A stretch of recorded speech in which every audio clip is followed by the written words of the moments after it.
नमस्कार दोस्तों, स्वागत है आप सभी का ऑनलाइन मॉडल स्टडी चैनल में। तो जो लोग क्लास 10th में हैं उनके लिए मैं संस्कृत लेकर के आया हूं। और ये जो संस्कृत होगा आपके एग्ज़ाम के लिए काफ़ी वीवीआई संस्कृत होने वाला है। और आप सभी के लिए मैं केवल सेलेक्टेड प्रश्न ही कराऊंगा। जितने भी विद्यार्थी हैं सभी विद्यार्थियों को आप लोग जोड़िए, क्योंकि मेरे यहाँ आपको 100% क्वेश्चन एग्ज़ाम में टकरा जाएगा। चलिए शुरू करते हैं। आज का प्रथम प्रश्न, एक सेकेंड, नीति श्लोक पाठ से है। प्रथम प्रश्न है, ध्यान से सुनिएगा। विदुर कौन थे? ऑप्शन है मंत्री, वैद्य, कवि, शिक्षक। विदुर कौन थे? तो जवाब में आप लोग क्या करके आइएगा, पूरे ध्यान से उत्तर दीजिएगा। नीति श्लोक का फर्स्ट आंसर आपका होगा मंत्री थे। विदुर कौन थे? मंत्री थे। नेक्स्ट क्वेश्चन, ध्यान से चलिए उत्तर बताइए। नीति श्लोक पाठ कहाँ से संकलित है? विष्णु पुराण से, रामायण से, महाभारत से और हरिवंश पुराण से। आपका उत्तर क्या होगा? सुनिए ध्यान से, अच्छे से सुनिए और बताएं। चलिए, महाभारत से। नीति श्लोक पाठ कहाँ से है? महाभारत से लिया गया है। अगला प्रश्न, पूरे ध्यान से जवाब दीजिएगा। विदुर से किसने पूछा था? युधिष्ठिर ने, भीष्म ने, धृतराष्ट्र ने, अर्जुन ने। विदुर से किसने पूछा था? उत्तर होगा युधिष्ठिर ने। चलिए नेक्स्ट क्वेश्चन पे आते हैं। पूरे ध्यान से उत्तर आप लोग देने की कोशिश करें। सॉरी, विदुर से किसने पूछा था? तो भीष्म ने पूछा था। उत्तर आपका यहाँ, एक सेकेंड, विदुर नीति धृतराष्ट्र ने पूछा था। 3 का उत्तर आपका जो है वह बी पर जाएगा। थोड़ा सा मिस्टेक हुआ है, 3 का उत्तर आपका बी होगा। ठीक है, चलिए नेक्स्ट प्रश्न पर आते हैं। पूरे ध्यान से उत्तर देने की कोशिश करें आप सभी को। भारत के किस पर्व में विदुर नीति श्लोक है? शांति पर्व, भीष्म पर्व, उद्योग पर्व, इनमें से कोई नहीं। क्या करके आइएगा अपने एग्जाम में? चलिए उत्तर आपका होगा उद्योग पर्व। बहुत अच्छी बात है, सी इज द राइट आंसर। अगला प्रश्न है, ध्यान से सुनिएगा। प्रश्न है कि परम कल्याण कारक क्या है? धर्म है, देश है, दर्श है, कर्म है, नीति है। क्या कर कहिएगा? परम कल्याण कारक। चलिए उत्तर आपका होगा धर्म। ठीक है, ए इज द राइट आंसर। अगला प्रश्न, शांति शांति शांति का सर्वश्रेष्ठ उपाय क्या है?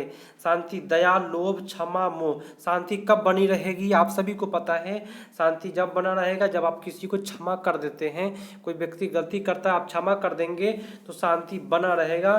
ठीक है, परम संतोष देने वाला क्या है? विद्या, धन, संतति, इनमें से कोई नहीं। परम संतोष देने वाला। चलिए उत्तर क्या हो जाएगा आपका? विद्या। 100% क्वेश्चन टकराएगा आपको एग्जाम में, क्योंकि मैं बीटीसी प्रश्न कराता हूं आपके एग्जाम के लिए। ठीक है, 100% टकरा जाएगा। अगला प्रश्न ध्यान से देखिए। प्रश्न है कि परम सुख देने वाला क्या है? हिंसा, अहिंसा, निंदा, तपस्या। सुख क्या देता है? परम सुख कौन देता है? 8 का उत्तर बताएं।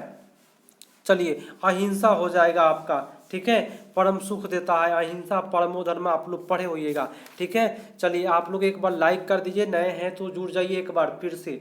काफी मजेदार प्रश्न है। प्रश्न कहा जा रहा है कि सर्दी, गर्मी, भय, अनुराग, संपत्ति, दरिद्रता किसके कार्य में विघ्न नहीं डालते, उसे ही कहते हैं धनी, पंडित, बली और मूर्ख। उसे क्या कहते हैं? पूरे अच्छे से जवाब देना है आप सभी को। उत्तर आपका क्या होगा? देखिए, जिसको कोई प्रभाव नहीं होता वो विद्वान होगा। विद्वान को क्या कहते हैं? पंडित कहते हैं। याद रखिएगा, विद्वान को क्या कहते हैं? तो पंडित कहते हैं। याद रखिएगा सभी कोई। ठीक है, आपका उत्तर हो जाएगा। नेक्स्ट प्रश्न है कि मूर्ख किसे कहते हैं? जो बिना बुलाए चला जाए। बहुत अच्छी बात है, जो बिना बुलाए किसी के पास चल जाए उसको मूर्ख कहते हैं। जो बिना पूछे बोलने लगे वो भी मूर्ख है।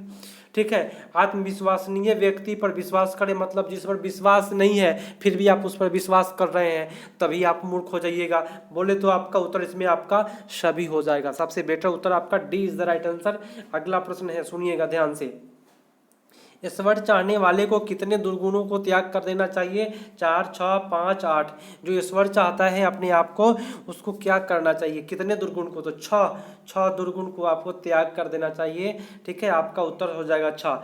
नेक्स्ट क्वेश्चन, चलिए प्रश्न है, सुनिएगा कि धर्म की रक्षा किससे होती है? धर्म से, तपस्या से, पूजा से, संतोष से। कोई भी धर्म है उसकी रक्षा अगर आप करना चाहते हैं तो सत्य से ही होगा। सत्य बोलने से ही धर्म की रक्षा होती है। ठीक है, चाहे वो कोई भी धर्म हो, सभी धर्म में सत्य बोलना लिखा जाता है कि हमेशा सत्य बोलिए, धर्म के खिलाफ कभी भी झूठ नहीं बोला जाता है धर्म में, ठीक है। विद्या किससे सुरक्षित होती है? सत्य से, तपस्या से, सदाचार से, योग से। विद्या विद्या बोले तो आप लोग पढ़ाई करते हैं, सुरक्षित कैसे रहेगा? तो योग से, ठीक है। या योग बोले तो क्या आप अभ्यास करें अधिक से अधिक, तो यो आपका हो जाएगा उत्तर क्या? योग से, ठीक है।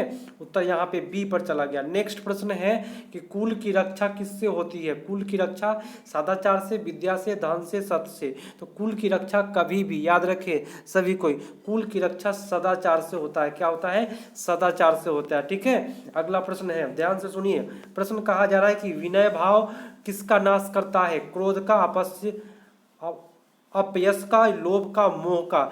विनय भाव किसका नाश करता है? किसी के पास विनय है बोले तो क्या? सहनशीलता है, तो अपस्य यहाँ आपका विनय, विनय बोले तो क्या?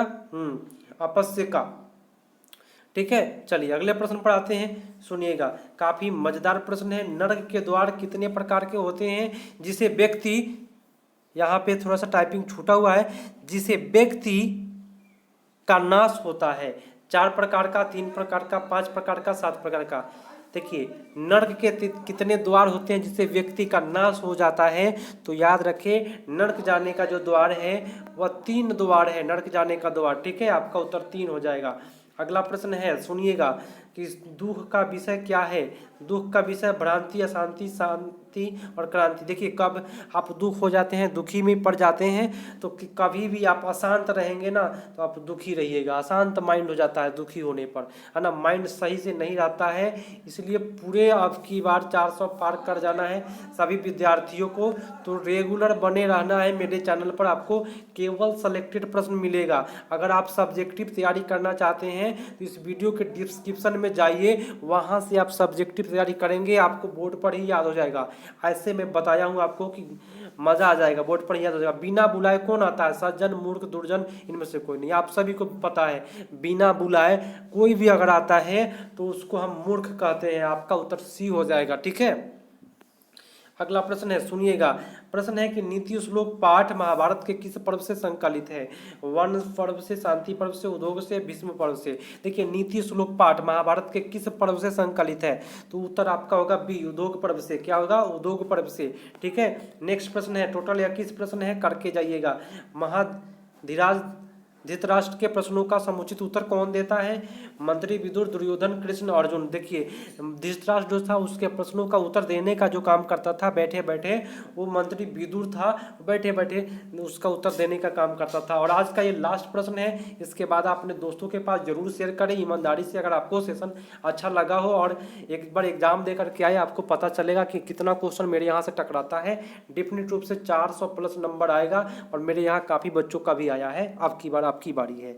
उत्तर यहाँ पे इसका आपका सी हो जाएगा, मिर्जा। रूप की रक्षा किससे होती है? मिर्जा से। चलिए तो आज के लिए इतना ही, मिलते हैं अगले पार्ट में, तब तक के लिए धन्यवाद, जय हिंद।